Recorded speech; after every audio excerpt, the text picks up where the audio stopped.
অন্য জন্মেই তো সন্তান ছিল, স্ত্রী ছিল, পুত্র ছিল, পরিজন ছিল। তো মনুষ্য জন্ম পাওয়ার উদ্দেশ্য কি? ভগবত ভজন করা। এই কলিযুগের যিনি ভগবান, তার চরণকে একান্ত ভাবে আশ্রয় করে তার সেবা করে এই জন্মটা কাটিয়ে দেওয়া। বাসুদেব বিপ্র সারা জীবন সংসারের পিছনে ব্যয় করল সময়, তার পুণ্যরসা হয়ে গেল, কুষ্ঠরোগ হয়ে গেল। এমন কুষ্ঠরোগ হলো, কুষ্ঠরোগের কারণে সে নিজে কখনো কি করলো, একদিনও যে ভগবান নিমাই, যে ভগবান বিশ্বাস বলতে গেলে ভগবান যে নিমাই, তার সঙ্গে তখন গেলই না, তার চরণ আশ্রয় করলো না। মহাপ্রভুর চরণে তখন আশ্রয় করনি।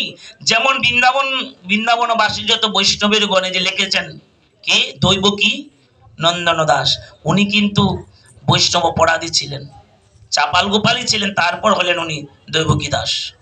চাপাল গোপালন পাপী ছিল, বৈষ্ণব নিন্দা করতেন।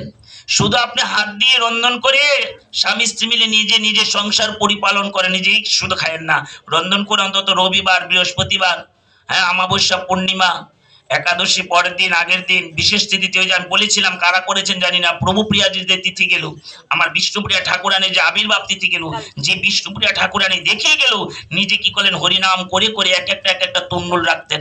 আমি বলেছিলাম আপনারা চরণে নিবেদন, অন্তত কয়েক মালা হরিনাম করে কয়েকটি তুণ্ডুল রেখে, হ্যাঁ, যে 108টা করলে 4 মালা হলে 432টা, 432টা তুণ্ডুলে যদি আপনি রন্ধনের যে ভগবানকে ভোগ লাগাবেন, ওই রন্ধনের সঙ্গে ওই চাউলের সঙ্গে মিশ্রিত করে ভগবানকে ভোগ লাগে আস্বাদন, আমার প্রিয়াজির কৃপা হবে। আমরা প্রিয়াজির আদর্শ পালন করলাম না, মহাপ্রভুর আদর্শ পালন করলাম না, আমরা সদ্গুরুদেবের আনুগত্যে গেলাম না, আমার গীতার কথা আমরা পালন করলাম না।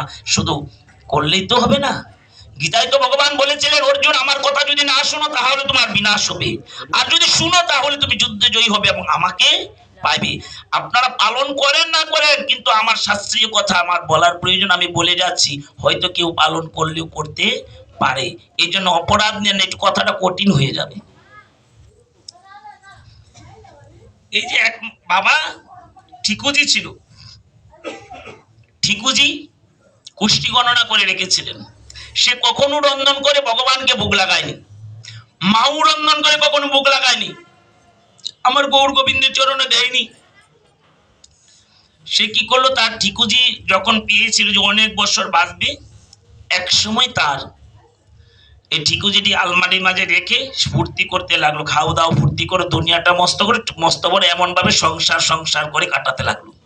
কাটাতে কাটাতে যখন প্রায় শেষ হয়ে আসলো সময়, হঠাৎ মনে পড়লো এমন রন্ধন, শুধু নিজে খালি খায় দায়, ঘুমায়, ঘুরিয়ে গাড়িয়ে, কত কিছু আছে না, অনেকে আছে মন্দিরে আসে না, ভাল লাগে না, সাধুর সঙ্গে আসলে ভাল লাগে না, আসলে কেন জানেন, স্বীকৃতি নাই।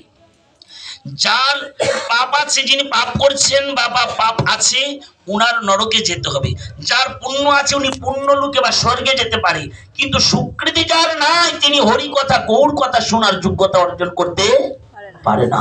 কোটি জন্মের স্বীকৃতির বলে গৌর কথা, গোবিন্দ কথা, ভাগবত কথা কীর্তন করা বা শ্রবণ করার সৌভাগ্যতা অর্জন করি। তো আপনারা স্বীকৃতি সম্পন্ন জন, আপনাদের চরণে আমার ভুলুণ্ঠিত অদম দাসের প্রণতি নিবেদন, সকল সাধুগুরু বৈষ্ণব চরণী।